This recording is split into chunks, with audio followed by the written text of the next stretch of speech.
Mas e o Lula, hein? Que tá solto. Rapaz, ninguém passou batido pelo discurso do Lula essa semana. Nem o Bolsonaro. Mas assim, por que o discurso dele deu esse quentinho no nosso coração? Você já deve ter visto várias análises políticas, checagem de fatos e a caralhada toda. Mas eu resolvi fazer uma análise histórico-espiritual.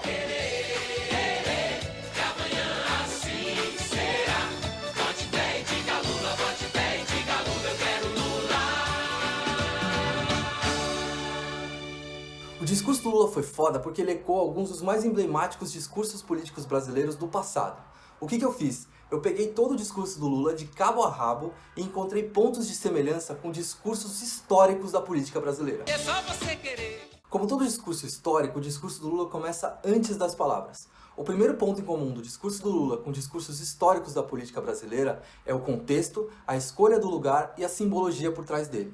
Essas três características eu vou chamar de momentum do discurso. O momentum do Lula tem um contexto que todo mundo já conhece, mas que é muito poderoso. Ele discursa logo após ter tido todas as suas condenações anuladas pelo STF.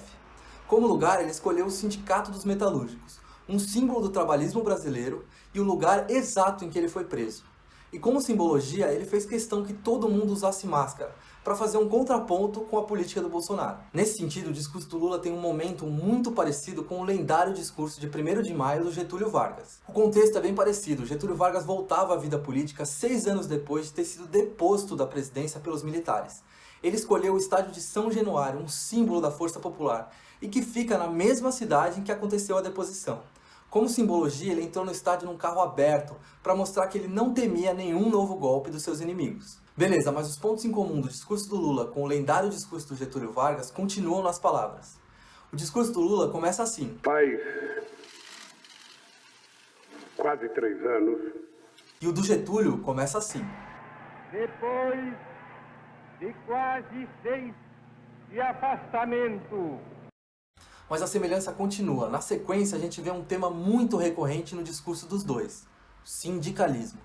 E que através do sindicato eu não iria conseguir resolver os problemas do país. Eu poderia, no máximo, conseguir alguma conquista dentro da fábrica, mas era uma luta muito economicista. Quando Lula fala que o sindicato foi um grande aprendizado para ele, mas que não dava conta de resolver todos os problemas do Brasil, ele ecoa um velho desejo do Getúlio Vargas. E o discurso do Getúlio continua, em mais uma semelhança com o discurso do Lula, quando ele fala do abismo social.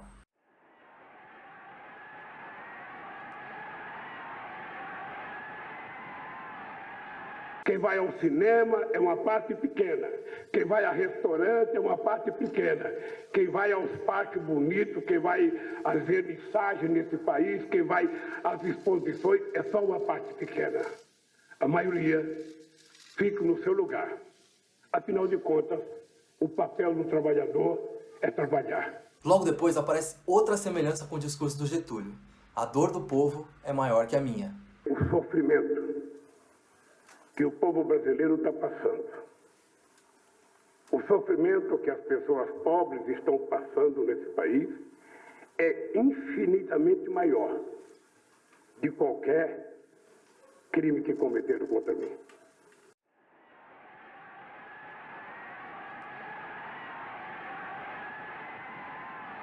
Passado isso, Lula usa a estratégia de marcar uma posição e declarar um inimigo bem claro, no caso, o governo Bolsonaro. E ele usa adjetivos deliciosos de ouvir para isso.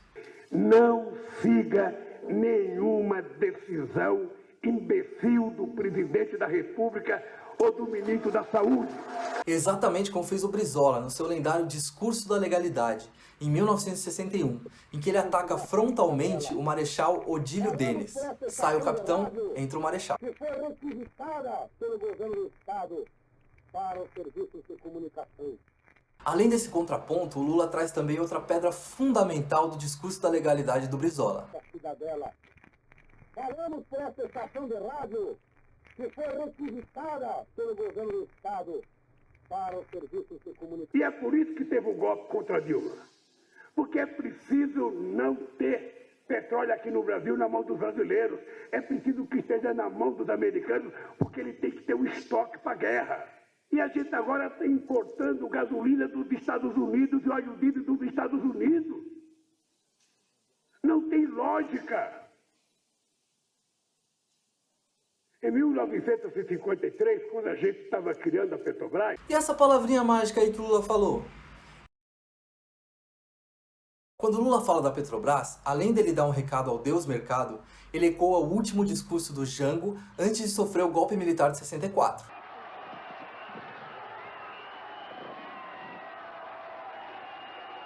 Outro ponto do discurso do Lula que é inspirado na narrativa do Jango é a ideia de que o Brasil tem uma grande vocação. Porque o Brasil não nasceu para ser pequeno.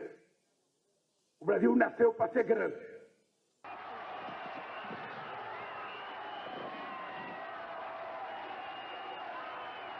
O discurso do Lula é foda porque ele aprendeu com os caras que vieram antes dele. Se você pegar o discurso da campanha eleitoral de 1950 do Getúlio Vargas em Sergipe, você vai ver que o ódio não pertence ao discurso de um estadista. Não há mais espaço para guardar ódio. E com o lendário discurso do Miguel Arraes no Palácio do Campo das Princesas, cercado por militares durante o golpe de 64, ele aprendeu que um discurso histórico precisa renovar as esperanças. Deixo de renunciar ou de abandonar o mandato, porque ele está com a minha pessoa e me acompanhará enquanto durar o prazo que o povo me concedeu e enquanto me for permitido viver. Então eu queria que vocês soubessem. Desistir jamais.